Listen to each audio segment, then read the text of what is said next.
2006-ൽ P K. Kunhalikutty കുറ്റിപ്പുറത്ത് K T. ജലീലിനെ നേരിടുമ്പോൾ കുഞ്ഞാലിക്കുട്ടിക്ക് വേണ്ടി പ്രചാരണം നടത്താൻ യു.ഡി.എഫിൽ നിന്ന് ഒരു വനിതാ നേതാവ് പോലും കുറ്റിപ്പുറത്തെത്തിയിരുന്നില്ല.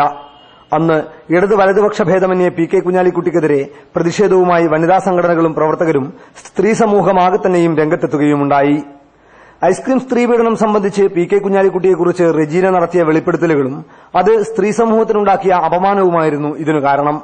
ഇപ്പോൾ കുറ്റിപ്പുറം വിട്ട് വേങ്ങരയിൽ പി.കെ. കുഞ്ഞാലിക്കുട്ടി ജനവിധി തേടുമ്പോഴും സ്ഥിതി വ്യത്യസ്തമല്ല. ഐസ്ക്രീം കേസിനെ പറ്റിയുള്ള റൌഫിന്റെ വെളിപ്പെടുത്തലുകൾ പി.കെ. കുഞ്ഞാലിക്കുട്ടിക്ക് നേരെ തിരിയുമ്പോൾ വേങ്ങരയിലും യു.ഡി.എഫിന്റെ വനിതാ നേതാക്കളാരും പ്രചാരണ രംഗത്തില്ല.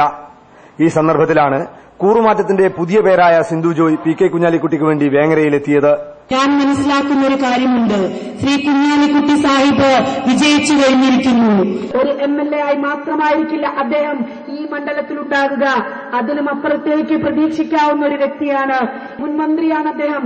മന്ത്രിയായിരിക്കുന്ന കാലത്ത് അദ്ദേഹം കൈകാര്യം ചെയ്തിട്ടുള്ള വകുപ്പുകളെ സംബന്ധിച്ച് കേരളത്തിലെ ജനതകൾ ഒന്നാകെ ആവേശത്തോടുകൂടി നോക്കിക്കാണുകയാണ്. കക്ഷി രാഷ്ട്രീയത്തിന്റെയോ വ്യക്തിവിരോധത്തിന്റെയോ പേരിലായിരുന്നില്ല, മറിച്ച് സ്ത്രീത്വത്തെ അപമാനിച്ചതിനും അത് മായ്ക്കാൻ അധികാരത്തെ ഉപയോഗപ്പെടുത്തിയതിനുമായിരുന്നു കേരളീയ സ്ത്രീ സമൂഹം പി.കെ. കുഞ്ഞാലിക്കുട്ടിക്കെതിരെ പ്രതിഷേധിച്ചതും പ്രതിഷേധിക്കുന്നതും.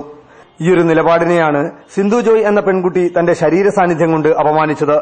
ഇന്നലെ പറഞ്ഞതും ചെയ്തതുമെല്ലാം അധികാരത്തിന്റെ അപ്പക്കഷണത്തിനായി മറന്നുകളയുന്ന, ആത്മാവിനെ പോലും ഒറ്റുകൊടുക്കുന്ന പഴയ 30 വെള്ളിക്കാശ് വാങ്ങിയവന്റെ പുതിയ രൂപമാണ് താനെന്ന് സിന്ധു ജോയ് കേരളീയ സ്ത്രീ സമൂഹത്തോട് വിളിച്ചു പറയുന്നു. ക്യാമറാമാൻ ജയേഷ് വില്ലോടിക്കൊപ്പം വേങ്ങരയിൽ നിന്നും ആർ ബിജു.